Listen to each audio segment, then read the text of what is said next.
Yes, I know. I know what you're thinking. Girl, where have you been? You just up, jumped the boogie, and left us? I know, I know. Forgive me. Y'all know it happens, okay? I get to a place where, child, I'm tired of talking. Nothing interesting is happening, and I'm tired of talking. But all that is behind us. I'm back, and we are going to get to all the things happening in politics and pop culture. Blackness, that black power, that black pushing them to identify with black culture. I think that's what you're asking. I have no. So, you guys, I know I abandoned you. I left with no word, without a trace, and I do apologize. Sincerely, I do apologize. But I just felt like nothing was really happening. And as I always say, I'm not coming here to force an episode and to make things interesting when nothing happening is interesting, you know? So I said, I'm going to take a break. A lot was happening in my personal life. I was transitioning into different things. So I said, you know what? Once things kind of settle down, I'll come back and talk to you guys. And luckily, things settled down in my personal life. But oh boy, so much has happened in politics and pop culture. Now, slow down. We gonna get there. I know you guys know what's coming, but we are going to get there. We're gonna slow walk the dog on this one. So let's jump in to our local news. All right, let's see what has been happening, okay? Now, first up, as you all know, prior to me leaving, we spoke about this, the government shutdown. It has now been what? I think the last time I looked, it was 38 days, I believe. You can definitely correct me in the comments if I'm wrong, but I know we're pushing on 40 days if we have not reached 40 days at this point. So with the government shutdown, that has affected a lot of things across the board. I know we talked about, people being laid off, furloughs, and everything like that. Of course, as we know, Congress, the Senate, they're still being paid. That's crazy. But a lot of things have been affected. So as of late, what has been greatly impacted are the SNAP benefits as well as the FAA, which is for all, like traveling, right? So your airlines and things like that. Now, locally in Connecticut, Governor Ned Lamont has pledged that he would be able to kind of step in where the federal government has decided to step out, okay? And have funding to basically carry SNAP benefits over to the end of November. And across the board, what we're seeing in a lot of states is that they're doing the same because federally, there's some partial funding, but it's not covering entire states. So in Connecticut, there are 360,000 residents who depend on the SNAP benefits. And that is a total to around 72 million needed, just, mind you, just for Connecticut alone. So Governor Ned Lamont is basically saying that, he's going to look at the surplus and, different emergency funds to step in and make sure that the residents of Connecticut who do rely on SNAP benefits have what they need, at least for the foreseeable future to like the end of November, right? And I felt like that was very important because what a lot of people, I guess the chatter, right, for lack of better term, was that it's going to get scary out here. You're going to have people, rob, stealing, and killing to be able to eat. They were already doing that before, but now what you're saying is, hey, you aren't like, it's not that your SNAP benefits were stolen or you just don't have enough to get by. No. What we're now potentially going to see is that people aren't going to have food to eat. And then you have to think these are people with more than likely more than one child. They're trying to take care of a household. Maybe they have 4 or 5 kids who also need to eat. So that is going to put you, especially your state, in a very, very dangerous spot because people need to eat. Okay. Everyone knows the term hangry. If you're hungry, you're going to lead to being angry. Now you're hangry, and now you're going to do what you have to do in order to get what you need. Understood? So that, I think, was what a lot of people feared. We didn't want to see those situations happening. I think that, to me, y'all know how I feel about welfare and all these other things. I believe that it's time for, if we are looking to pass and we see how detrimental this is and how much money is actually needed, we really need to sit down and rethink what this program looks like, because 72 million, to me, it's crazy for only 360,000 people. I don't know if that seems like, I don't know, it just seems like a lot. 72 million is nothing to sneeze at. That's a lot of money for under 500,000 people. That's wild to me. So I think that we need to look at the system, because I think of course, some people need it, but I think some people are pimping the system, okay? And they're using it to their advantage. And there's a lot of people who are probably able-bodied and can go out and get a job and can, support themselves to the best of their ability. And then I think, SNAP benefits can come in as like an additional push, just so you're not like so down and out. But for you, there's instances where people have 6, 7 kids, they don't work, they're driving the nicest cars, they have all the designer, and then they're sitting and they're freaking out because they don't have their SNAP benefits. And it's like, well, you're using the government in place of your own hard work. And to me, that's not right. But that's not the hill I'm willing to die on for this particular instance. But that is happening, and we are seeing that across the board.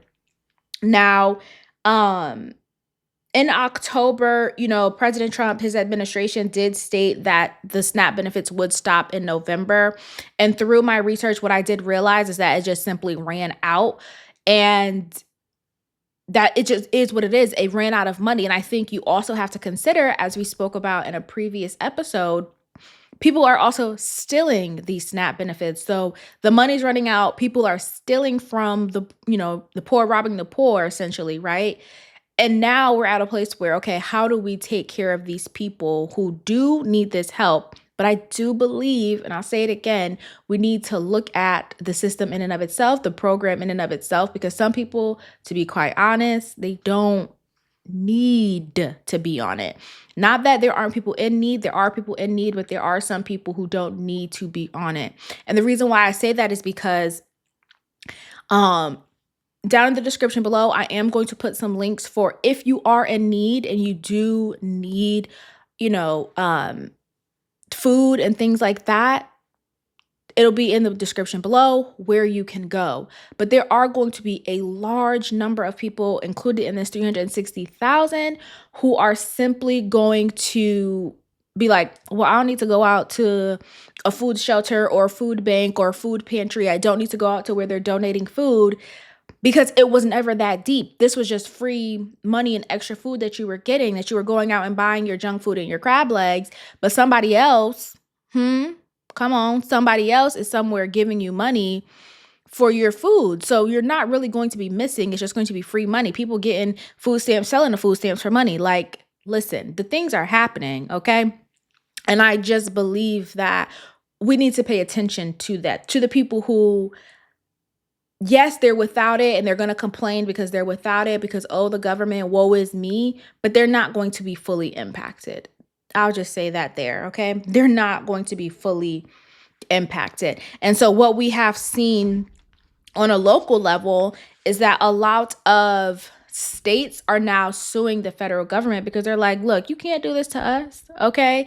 Y'all need to figure this out, but y'all can't do this to us. So I say all that to say, if you do need help, the links will be below. And I think as the government tries to come to some resolution, rethink this program, rethink what it looks like, because clearly we see how much money needs to be spent in order to fund this program. And I think that's something that needs to be highlighted, and it is not spoken about enough.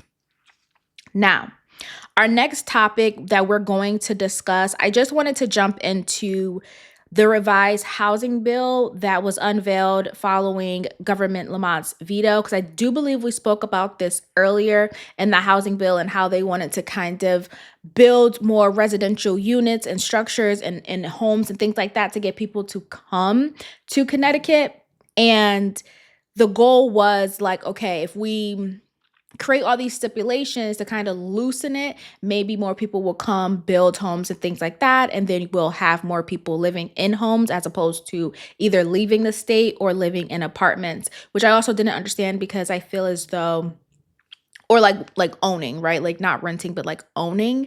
I feel as though they put up more apartments than they do these housing structures. But the plan is that whatever Governor Ned Lamont vetoed, I think it was back in May, if I'm not mistaken, I know we spoke about it, it's going to now be replaced by the housing growth plan. In my research into this, I didn't see too much of a difference. I felt like the only big difference that I saw was more grants for construction, or like contractors to come in and be able to do these homes, as well as updates to parking rules. So depending on where it is and how many units it is, you would basically be like guaranteed to have off-street parking, because I don't know about where you live, but in Connecticut, a lot of places they don't offer parking. I don't know what that's about. You don't really see a lot of older buildings, you do, but like newer buildings, you don't see them have garages, unless they build it. I mean, like going under a garage, not like it's built on top of the home, whatever. Y'all know what I'm saying? You don't see that as often. So this says that if you do, you'll be able to have that off-street parking, which I think is great, because let me tell you, when I'm looking at places, especially in cities, and I'm looking at them, I'm like, wait, you want me to pay you $14.95, right? No utilities included and no parking. So now, we live in a state where we get hit and we get impacted by winter. I'm not guaranteed to be able to park close to where I live. I can be a street over, 2 blocks over. Now I have to walk to where I live. No, absolutely not. Now in New York, I know if you drive around New York, you will see where it's like they have off-street parking for residents. And trust me, they take that very serious, okay? So there's signs that'll say like, this is for such and such home and things like that. And that's where you park. Now you may not be able to park right at the front door every single time, but you'll be on your street to where you live. You know what I mean? So I think that was very, important and cool, but I don't know. I just think a lot of it, like I said before, and like I'll mention later, you need to tax the rich, okay? You need to tax the rich. We have Weston, we have Westport, we have Greenwich, we have Stamford. Like we have the towns in Fairfield County. Tax the rich, okay? Tax them. Hello? Half of them really aren't going to go anywhere because they can afford to live here. And I mean, they might kick and scream about the taxes. Okay, cool. Move to Texas or Florida or something like that. But like, please give us a break. Give the little guy a break for once. You know what I mean? But anyways, moving on to our next topic. Now, we are going to speak about later, of course, all of the elections that have taken place. But the governor of Connecticut, Ned Lamont, did announce that he will be running for his 3rd term. And I thought this was interesting because when I read the article, it said Ned Lamont was 71. Here's the thing. If we have an age limit to go into politics, usually, I think, what is it? A president has to be 35, if I'm not mistaken. I think there needs to be an age limit for when you need to get out. Because 71, granted, you're probably still with it. You still have your wits about you. But what I have found is that when you're that old, you're I don't want to say institutionalized, but the old way is so ingrained in you that you fail to want to do things a new way.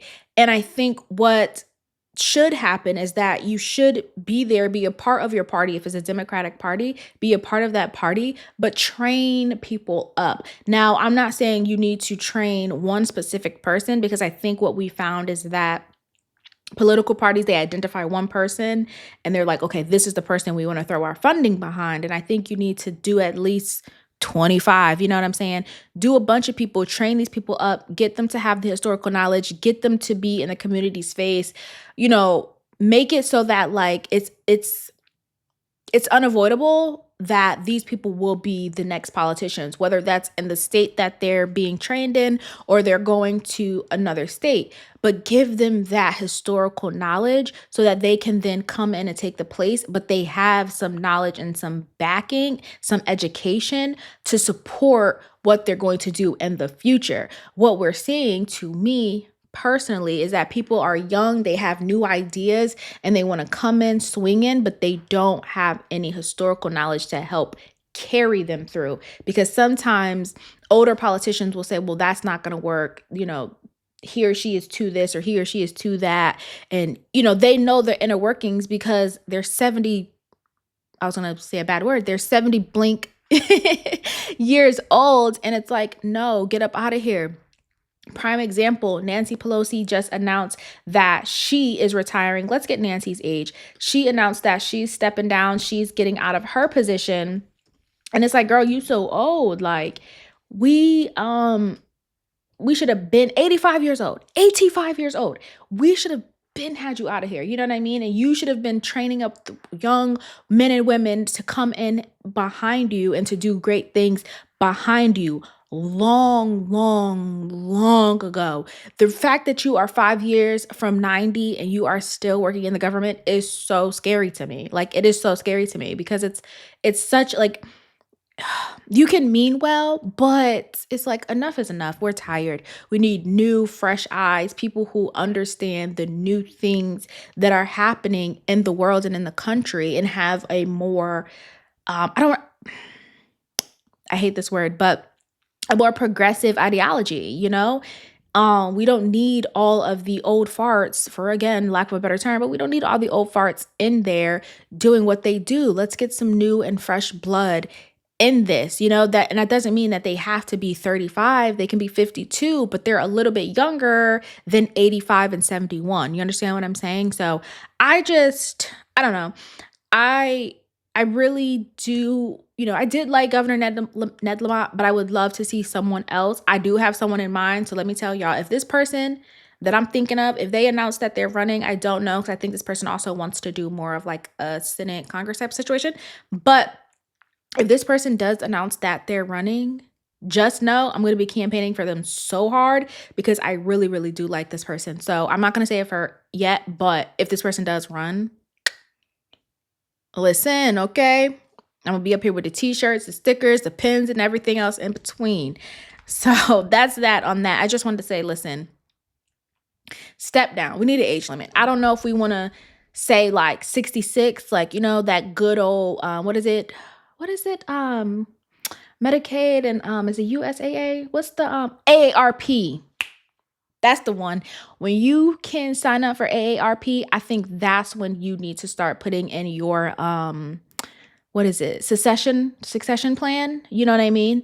And so then by like no later than 70, you're up out of there, because I don't want to discount our 70-year-olds. I think y'all still, hip and with it. But from 65 to 70, that's your window to get whatever you need to get done, because by 70, you're out. You know what I'm saying? Especially if you have been doing this since your 30s and your 40s. Absolutely not. You've been doing this for 4 decades. No, ma'am. Kick them out. Or do that. Put a time limit on it, Say you can't serve longer than 2 decades, 20 years, you did good. Everywhere else, be 20, 25 years to retire. Why do these people get to be in there for 40, 45 years? I don't understand. The country don't need you that bad. The country does not need you that bad, Miss Ma'am. You could go ahead and let this go. I just think it's a grip on power and they love it so much. And I also believe a lot of these things, when they were established, people were dying early, right? They didn't have the medicine and the technology and all of that to, keep people alive. So people weren't living past a certain age. So they didn't think like, oh, these people will somehow live well to 90 years old and still be doing this, So anyways, with all that being said, let's jump into our next topic. So next up, after the elections, Connecticut saw 29 towns flip to a more Democratic leadership. And I thought that was pretty interesting. There were towns like New Britain, Norwich, Bristol, and Sonia. And I found this to be very interesting. First of all, also couldn't find the 29 towns. So I'll take their word for it. But I found this interesting because I think that what happens is the way the Trump administration let people down, and I spoke about this before, and a lot of people, especially of course on TikTok, y'all know how they do. A lot of people on TikTok were just like, "You don't know what you're talking about. People aren't upset at him," and I'm like, "Are you sure? Like, are you watching what I'm watching?" And I think now when we're seeing this after the elections, we'll get into this a little bit later in our headlines, people are switching up and flipping fast. Okay? They're flipping fast. I feel like any election that comes up, whether it's a primary or whatever, people are going to go out and throw their vote behind the blue. However, when I saw that and I see people so happy and they're so like, oh, the Democrats are up and, we're doing good and this is what we want, that is great. A good point, however, was made in an article I was reading by a professor who teaches at the University of Hartford, which is in Connecticut. His name is Bilal Sekou, and he said that he believes that so I'll just read the exact quote, actually. He said, "I think we will need to hear from voters about what influenced their vote, but I would be shocked if they weren't paying attention to the national politics." So of course, right? Yes, people are going to pay attention to what's going on federally across our nation. And that's going to then impact them locally, which I love because y'all know I have been preaching, get out and be involved in your local politics. I have been preaching that, okay? Because it is so important. Because when things that, if you have a Republican in the seat for president or you have a Democrat, whatever it is, whatever you don't like that they're doing, you need to get someone locally in the seat to push back against that. Because if you don't like what your president is doing, whatever party they choose, if your state matches up with that party, your state isn't going to push back against it. Your state is going to lean further into what they're doing. So it's very important to get involved. And I think that's what people are realizing. Like, yeah, the House, the White House, I should say, the administration is Republican, but we can push back on a state level, which is true and very, very important. But Professor Sekou goes on. He says this does not mean Democrats can continue to win by simply being the opposing party. That is so crucial. Governor Ned Lamont also said, although we do see this swing happening, he said, we need to talk about that. This was based on Democrats coming out and talking about affordability, which is very important. We can't get stuck, if you're a Democrat, you can't get stuck on saying, okay, well, we won the elections. Yay, we're done. We're good. No, you need to understand that you kind of got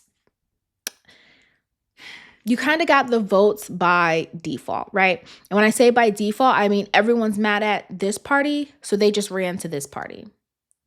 But you need to remember, as a Democratic Party, to keep these people happy who just ran to you. Because if you just sit and say this is a victory and that's all you do, then you're going to have a problem because people are going to scrutinize your behavior. And if you do things that they don't like, they're just going to run back to the other side.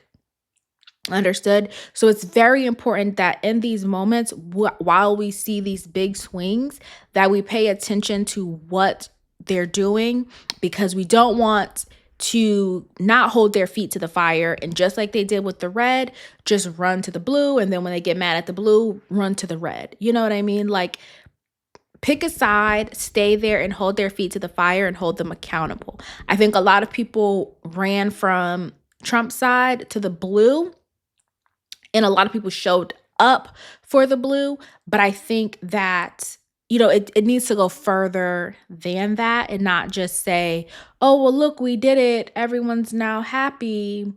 But it's only because you're the opposing side. Because once you get mad at this side, you're going to swing back to the other side. So it's very important to pay attention to that. Now, with that being said, we're going to jump in to our headlines. So there has been so much overlap between local news and the headlines, and I wanted it to feel distinct, but I knew that it was going to be a little bit tricky because there is so much overlap. So we're kind of going to follow that same order of what we discussed and just kind of piece it all together from a local and a federal level. So we're going to start up again with the SNAP benefits. Now, as I said before, the SNAP benefits were anticipated to run out by November, and of course they did. And a lot of states stepped up because there's only some partial funding by the federal government. A lot of states stepped up, and then a lot of states did try to sue the federal government because they're like, look, there is no way that we're going to be able to handle this. Y'all need to get it together. So that's what they're saying is going on. Now, what I do want to bring up, as I think I mentioned at the top of the episode, is that the government, these workers who should be trying to get this figured out, they're still being paid. So it's people who are going to go without food while y'all don't do your job, but still get paid. Crazy. To me, that is absolutely crazy. I feel like if you don't want to do your job, you shouldn't be paid. That's how it works for the common person, right? The common person, if you show up to your job and you say, well, I don't want to do this work. I don't want to do it. Nope. Shut everything down. Shut it all down. I don't want to do it. Do you know what's going to happen? You're not going to be paid. What? You're not going to be paid. You can't go on strike and then expect to be paid. No, you're not going to. So I think it's very unfair for the government to basically, go do like a pseudo strike, but still be paid. And now there are going to be people who can't eat because y'all don't want to do your jobs. That is so mind-blowing to me. It is so, so mind-blowing to me.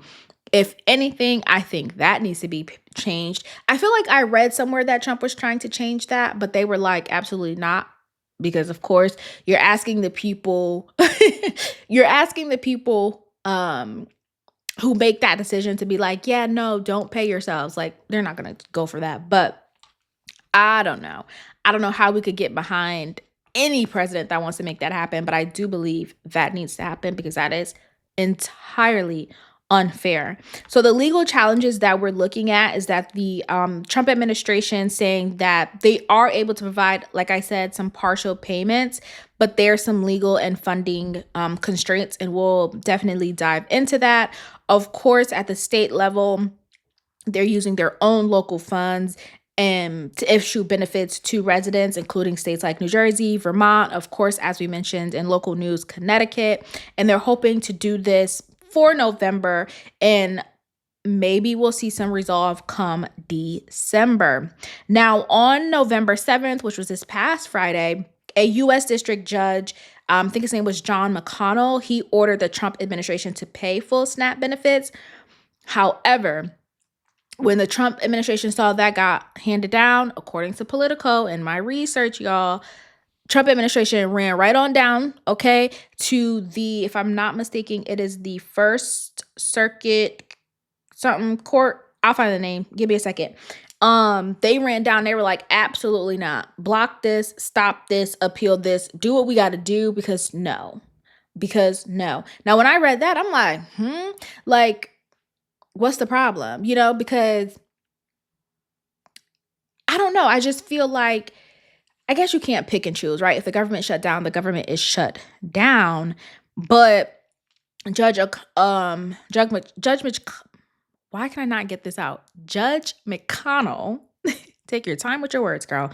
Judge McConnell said, look, you can drain any contingency account. You can tap into unused tariff money, but you're going to pay them people, okay? You're going to pay them people. And now the Justice Department was like, look, sir, you a little misguided. I don't know what you think we got going on over here, but we can't just throw out some money because you feel like we could throw out some money. Now, what I did learn in my research is that there are nearly 42 million, 42 million Americans that rely on the SNAP program. What does that look like monetarily with that money? What does that look like? That looks like, if I'm not mistaken, $4 billion. It was $4 billion. $4 billion for 42 million. Again, like I said, with the 72 million out here in Connecticut, $4 billion is nothing to sneeze at, okay? We can't act like $4 billion is just something that's going to fall out the sky. It is not. Now, as I kept reading, the Trump administration said they're willing to tap in and continue some partial payments, but they can't go and start draining out accounts. One of the accounts that was mentioned was an account called Section 32. And Judge McConnell argues like, look, yes, you can go into this account. Yes, you can drain this account because in past history, this has happened before where that money was used. Okay. However, the Trump administration was like, yeah, that's all fine and dandy. But let me tell you something. If we tap into that, there's some other programs that's going to be affected. And those programs are the child nutrition programs, including school meals. Now, let me tell you something. I don't know if the Trump administration is being 100% truthful. Is if all of this money goes there, if they can't move some funds around, I don't know. But okay, if you have an account that funds school meals, I say leave the money there. Because you can't tap into that account, and potentially for $4 billion, potentially drain that account, and then also say, well, here's a SNAP benefits, here's the money you need, but now when your child goes to school, they can't eat. What? No, we can't do that one. So I don't know, but something needs to happen. Also, what I've seen, one celebrity recently, Tyler Perry, say that he was donating $1.4 million. I haven't seen anyone else. Now, I don't know if people don't want to come out and say they're doing it, but I don't see why there would be some hesitation to come out and donate money. But I haven't seen your Oprahs. I haven't seen your Mark Zuckerbergs. I haven't seen your Jeff Bezos. I haven't seen your, what's his name? Cuban Mark, whatever his name is, child. I haven't seen these billionaires and these multimillionaires come out and say, well, now I'm going to donate money to help people out. I haven't seen it. And what's going to be crazy is y'all are going to, especially Jeff Bezos, y'all are going to have the nerve to want to do all these Black Friday week-long deals and get all this money knowing people don't got food in their mouth. But you're going to want to have a Black Friday sale. Make it make sense. We don't need the Black Friday sale, sir. People need food in their bellies. Okay? Now, please correct me if I'm wrong, but I haven't seen it. Let me just do a quick search because, people love to prove you wrong. But I haven't seen it, y'all. Yep. I'm looking. I don't. Bezos Fund 2001. Yeah, no. I don't see anything for him donating, not a red penny. So just be aware, okay? In about little over 2 weeks, when y'all start seeing them Black Friday week-long deals on Amazon, also remember that money is going to his pocket, but that man quite literally quite literally has not done anything to SNAP benefits. So what would be cute, Jeff? Let me give you a little heads up. What would be cute? Maybe do like a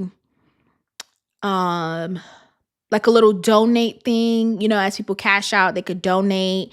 Or they donate like their, like, instead of saying like free shipping, be like, oh, your shipping costs will go to, because y'all do free shipping in Prime anyway. So just say like your shipping, your $6.99 will go to the Red Cross or whatever else, something like that. I heard the Red Cross a little sketchy too, but I don't know.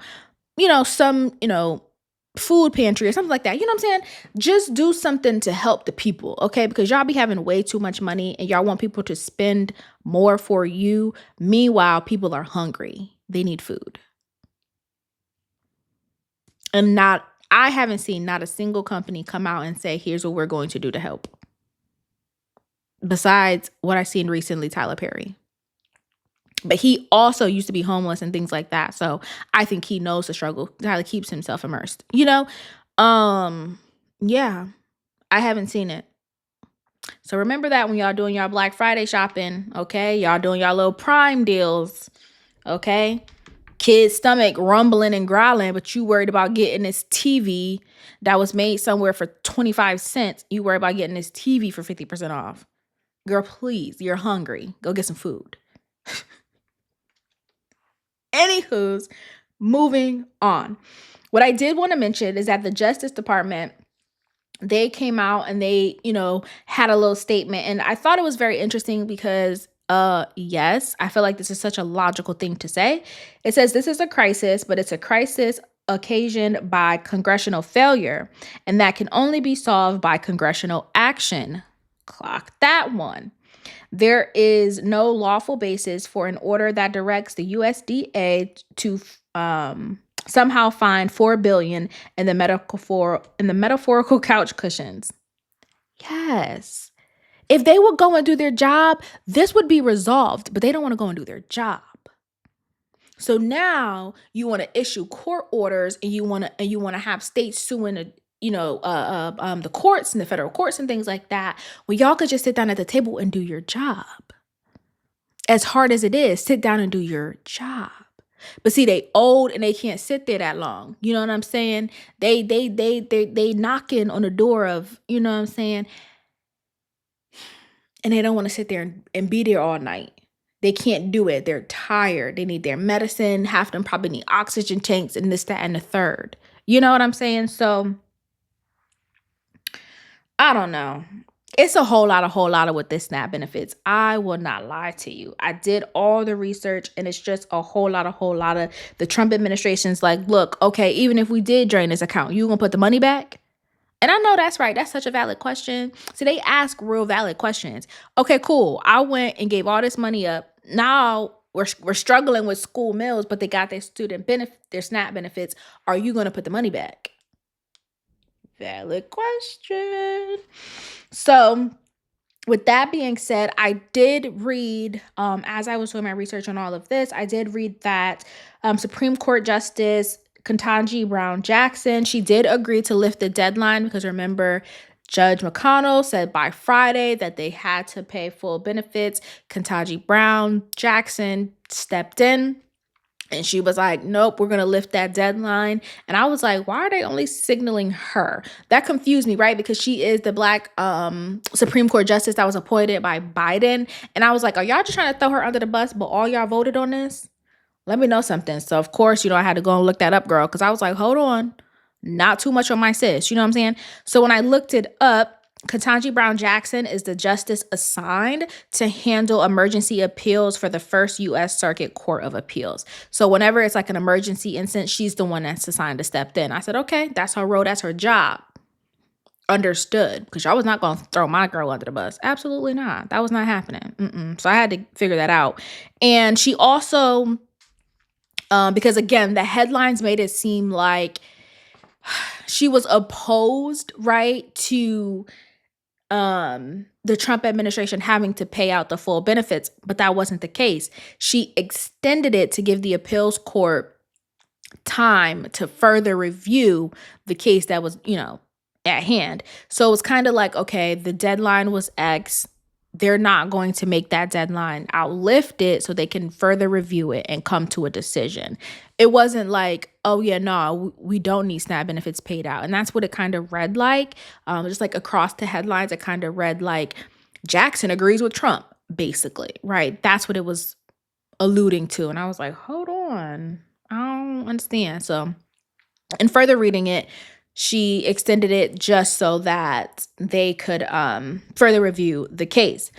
Now, next up, what I want to discuss is the wave of blue that we've seen across the country. Now, we did see this in a lot of hot spots, a lot of interesting places. Of course, we're going to talk about New York City and that whole mayoral election. We also saw it in New Jersey. We saw it in Virginia. Remember, you guys, we spoke about Proposition 50 in California with the gerrymandering. We did speak about that, then the redistricting and everything like that. That did get passed. So with all that being said, let's just I'm not going to go too deep into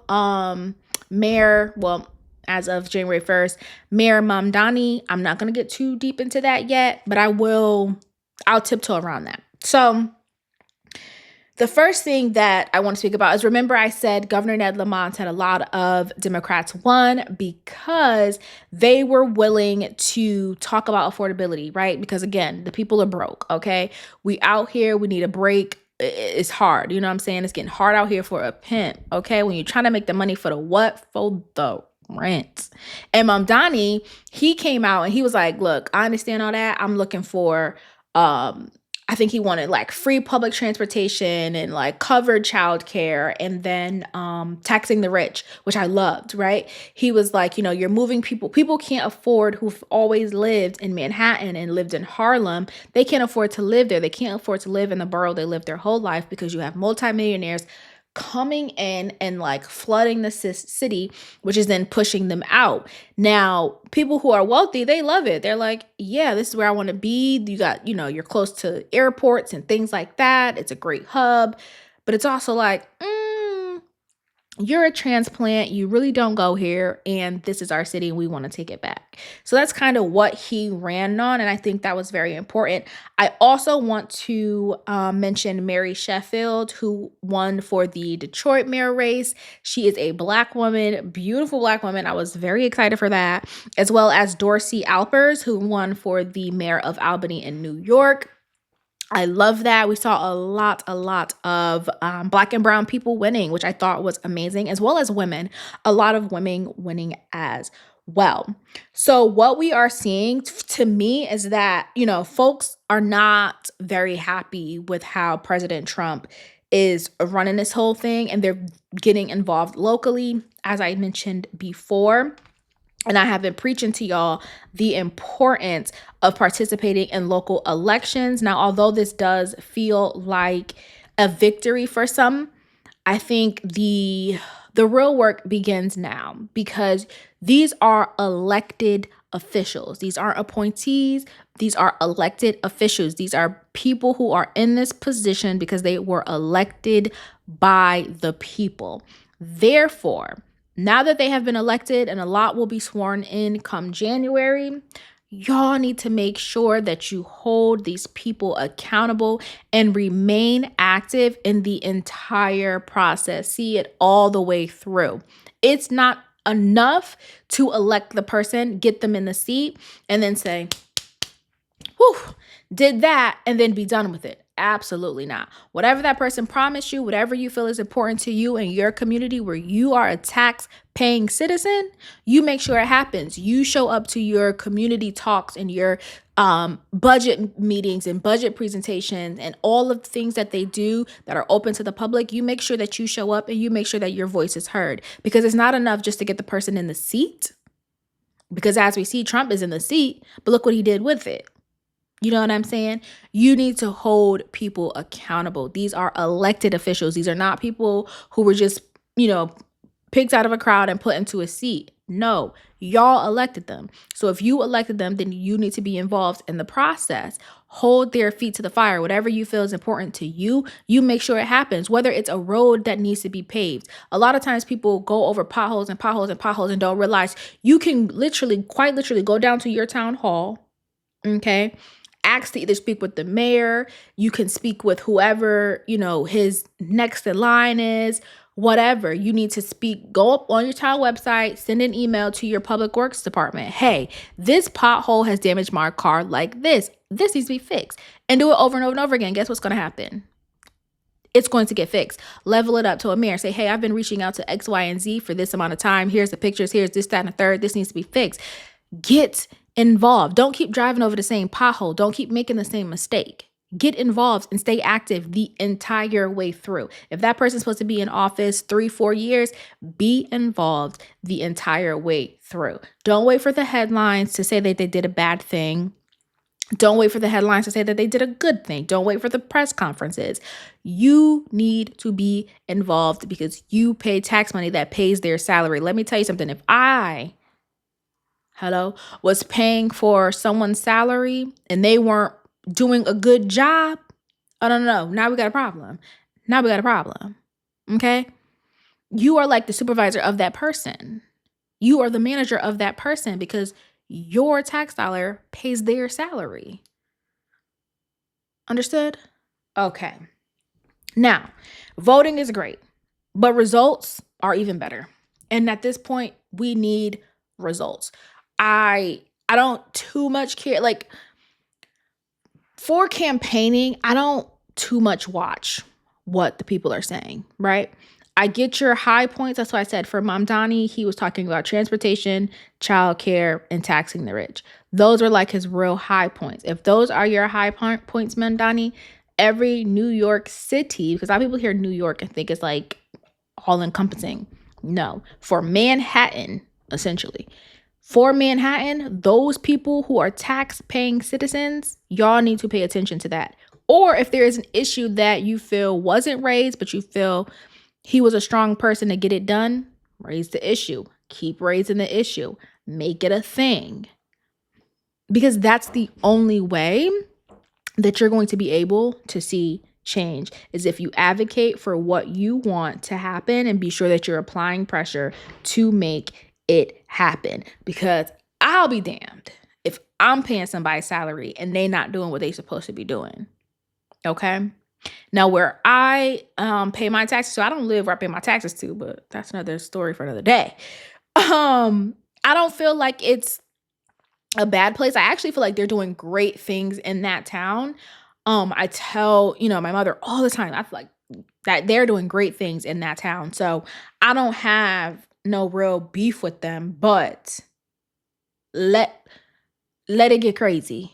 Oh, yeah. Yeah.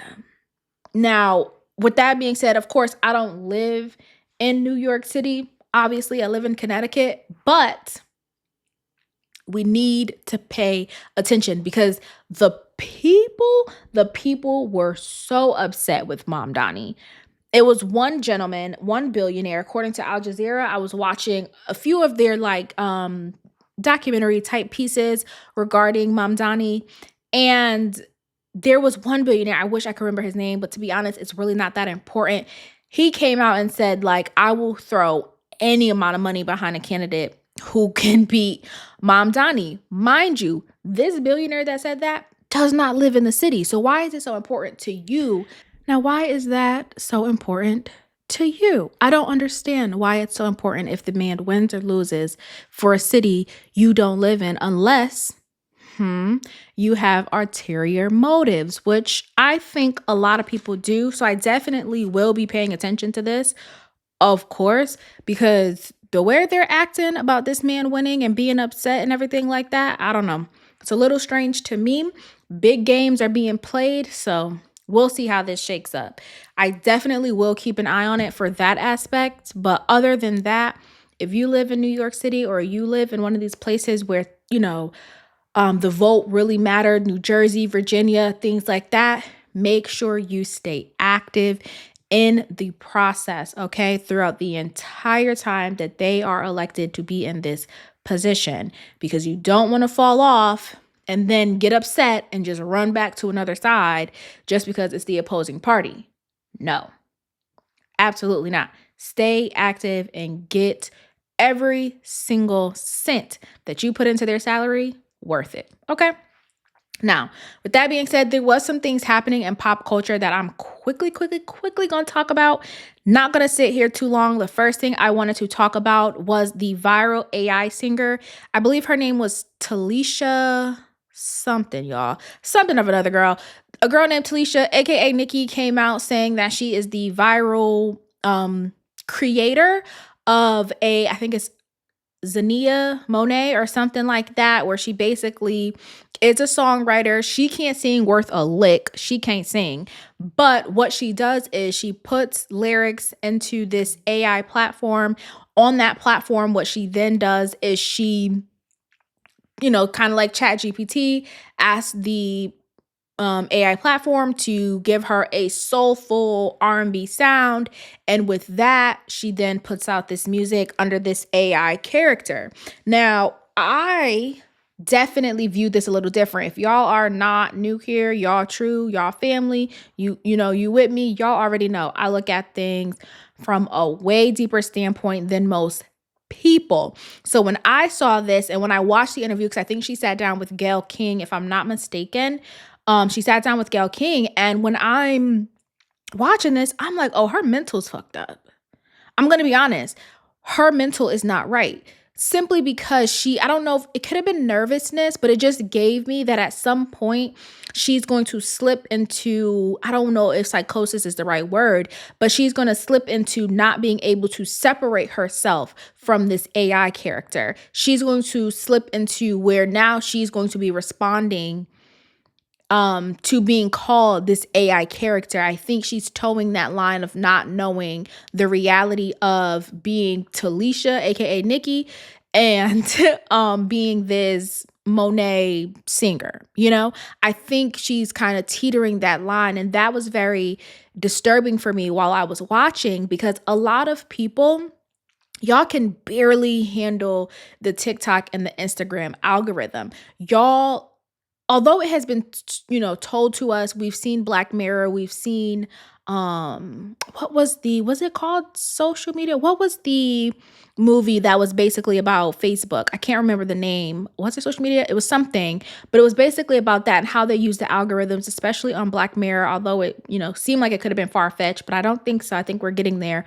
As I'm understanding that they have told us how these algorithms work and how they play into our brain, but yet and still people still get caught up in the algorithm and not knowing quite literally how fake it is, and people slip into that social media reality. And I think AI is going to be very dangerous, where people are going to slip into believing that artificial situation is their reality, and it is not. And it is so dangerous, where you're not going to be able to separate yourself from that. I think that's what we've seen with how teens are handling ChatGPT, and how people are having these real sentimental and deep relationships and connections with a chat bot that doesn't exist. The same thing is now going to be said when you can create an image of someone and you can be behind this image, and this thing can talk and do all of these things. You're going to create a reality that is so dangerous. And that's my biggest thing. I think outside of the creative part, because now you have artists like K Michelle, who's an R&B singer, coming out being like, oh no, this person sounds like me, these AI singers sound like me, I'm going to be suing. I understand that completely. I think it's going to be a hard battle. I think it's going to be worth the fight, but I think it's going to be a hard battle because you have polar opposite sides, right? You have some artists who are like, oh, this is going to help me and extend and further my career. And then you have some artists who are like, no, this thing, chat, artificial intelligence situation is stealing my likeness, stealing what I do. And that's not right, because I'm a human and these are my creative ideas. So you have these two sides that are going to be battling. And I think the side that's going to win is the side that wants the AI, because then you're going to have the masses also doing it. A lot of people want to be in the music industry, especially in America. A lot of people want to be famous, and they want to have some celebrity, and they want to be like, kind of have some infamy. So with that being said, they're going to go into this world, because now I can create this thing to be the perfect celebrity.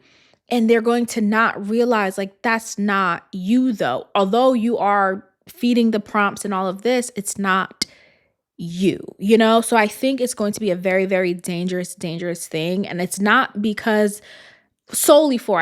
not solely because of the creativity part that is, being stolen and all of that thievery, but more so for the mental, like, psychosis of it all, where people are not going to be able to separate themselves from that artificial reality, because Instagram and TikTok in and of itself is an artificial reality. The algorithm is an artificial reality. You can scroll and watch 2 videos, and every single time more and more and more of that content is going to be shown to you. And now you believe, your perception is that is what's happening all over, in the world, whether it's good or bad, because too much of a good thing is also bad. You know what I mean? So you can't even identify that as an algorithm, that as something being an artificial reality. So now you're going to play with it even more.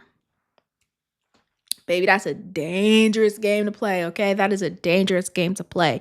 But it is something that I believe we need to keep an eye out on, because I think if you have the mental capacity, it'll be great, right? Like, if you have the mental capacity, it'll be an amazing thing, because I believe you can have, which I know is going to happen. I see it being played with on TikTok, AI influencers, right? And I think I've seen a few, especially on YouTube, a lot of AI commercials. And also, this is putting people out of business and not giving them a job. But I have seen AI commercials and things like that where it comes up and it looks like it's a real commercial. And then I'm looking and I'm like, wait, that's AI. And a lot of people can't even tell the difference between what's AI and what's a real, human, So all of it's going to be dangerous. And I just know on our mental, it's not going to be good. It's not going to be good if you can't separate real life from artificial nonsense. It's not going to be good. Way beyond the creative part. What that's going to do to people's mental is absolutely terrifying. Now, and talking about people's mental, Mr. West, Ye, Kanye, Yeezus, please step forward. Now, if you don't know, Ye did an apology with the rabbi. He sat down. He wanted to apologize for his anti-Semitic comments, this, that, and the third. I totally understood. However, as a Ye stan, and I will always say that I am a stan of Kanye West. I don't care. Shoot me. I will always, okay? It is so hard to defend him. Now, I'm not saying that we can't defend, we should defend against the apology. The apology is necessary, right? Sincere or not, however you feel, the apology still is necessary. The trouble is that it's coupled with too many things, right?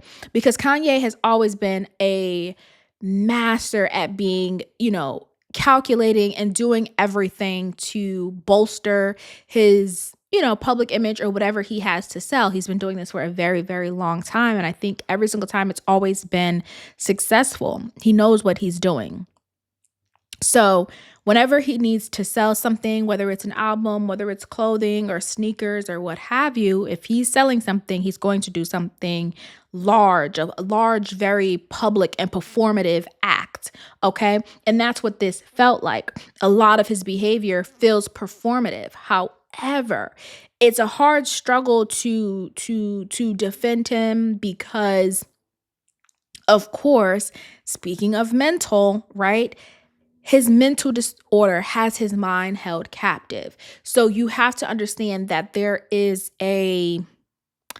there is no real way to say, well, what's sincere, what's not sincere, what's the mental disorder, what's not the mental disorder, because his mind is held captive. All of it. All of it is the mental disorder, whether he's on medication or off medication. All of it is because his mind is being held captive. Now, if someone who has personally dealt with someone who has had a mental disorder, and at the time not knowing it was what it was always like different situations, and it was just more so giving that person grace because you knew something was going on in their mind. And a lot of people didn't want to, right? Just like with Kanye, a lot of people are tired and they don't want to continue to give grace because it seems like he has lucid moments, right? Like this feels like a lucid moment, but it's a lucid moment still in a mind that is being held captive. You know what I mean? So for me, I think that's where my defense is, right? That's where I give him grace, is because I know his mind is being held captive, whether we feel he's having a sincere and lucid moment or he's, raging out and in the deep depths of his mental disorder. At the end of the day, that mind is still being held captive.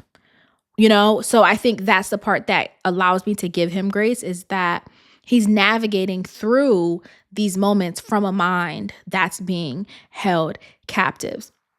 So all of the theatrics and the rants and the this and the that and the tweets and whatever, I just think we have to understand that that's where his mental state is and where it always will be, no matter if his decisions are good or bad. You understand what I'm saying? So that's that. And that's why I continue to support him, because I just know that, he is and will go down as a great artist of my generation specifically. But he just had this disorder. And I don't think that, a lot of people who have mental disorders get the grace that others get. But anyways, I won't go down that rabbit hole. We'll talk about that for another day. What I did want to say, Mr. West, is that you also did offend Black people, because when you got over there on that stream with Jerry, if you know, when you got over there with that stream with Jerry and you put on that all Black KKK outfit, the symbolism was still there, and you offended people. So if you're going to apologize to one group, you got to apologize to all. Understood? So I understand one group probably seems to be a little bit more powerful, but another group has always had your back. Hello? Us. We've always had your back. Therefore, I need you to also apologize to us, especially us as a fan, because we held you down. We definitely held you down. And the last thing that I'll say in closing, as I close my book, in closing, let me tell y'all this. I've spoken about celebrities and their relationships, and this won't be the last time that I speak about celebrities and relationships, depending on how important I feel the message is. But be clear. I need all celebrities and their relationships to leave us alone. Leave us the fuck alone. Okay?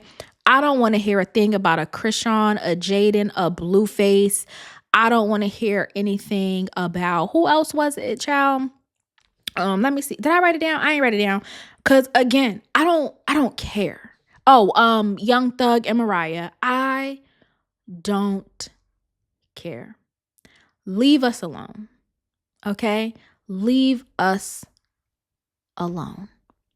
And if we can, as a people, let's pledge to just block and report as spam. Block or report as junk. Get this out of our universe. Just get rid of it. Okay? Because the man Blueface just got released from jail. Also, shout out to Max B for being free. But the man just got out of jail, and Krishan already down to the internet's crying and this, that, and a third. Leave us alone, please. Enough is enough. And when I say leave us alone, what I really want to say is the people. Get out of these people's business. I understand they run to the internet, but everything on the internet isn't for us. Understood? So they could go out to the internet and put it all out there and tell every ounce of their business. We don't have to engage. It's not necessary. I'm over it. I'm over it. So let us block and report as spam. That includes the people who react to it, talk about it. Also, block and report them as spam. All of it is spam behavior. No one gives a fuck no more. This also includes, I was team Gorgeous Doll. I was team Courtney. After she did her lore and, she told us her stories and she got into doing her business, I was for it. But see, what had happened was the views probably started trickling down. Okay. The funds started trickling down. And the only way for her to stay hot is to do what she had been doing, which is going back and being messy. So again, now she's back with story times. And now she just did a video about Future. Leave Future alone. Them demons is already whooping his ass. Have you seen Future lately? Them demons is whooping that man's ass. So let me tell you something. Leave him alone and you find a way for you to get hot. It don't need to be attached to the name of Future and or some messy drama. Do something for yourself, Gorgeous Doll. You got the allure. You're the girl. So do it. We don't care anymore. At this point, I think as we close out Q4, we need to realize we don't care anymore. Block and report them people as spam. And with that, that's all I'm going to say this episode. Thank you guys so much for tuning into another episode of Black and Classic Podcast, where we talk all things politics and pop culture. Now listen, if you didn't, you should have. Go ahead and like this video, okay? Drop a comment. Tell me what you think about anything that we discussed or something you would like me to know about and look into, okay? Let's do that now. Cool. I gave you a second. It don't take that long. Like, comment, and make sure that you're subscribed. Also, hit the notification bell because sometimes I do go missing. But when I'm here for you. So make sure you get that notification to let you know when I post. Okay? Cool. And with that being said, I will talk to you guys next week. It has been so much fun. It feels so good to sit down and talk to you all. Get your words out. And yeah, I'll see y'all next week. Bye.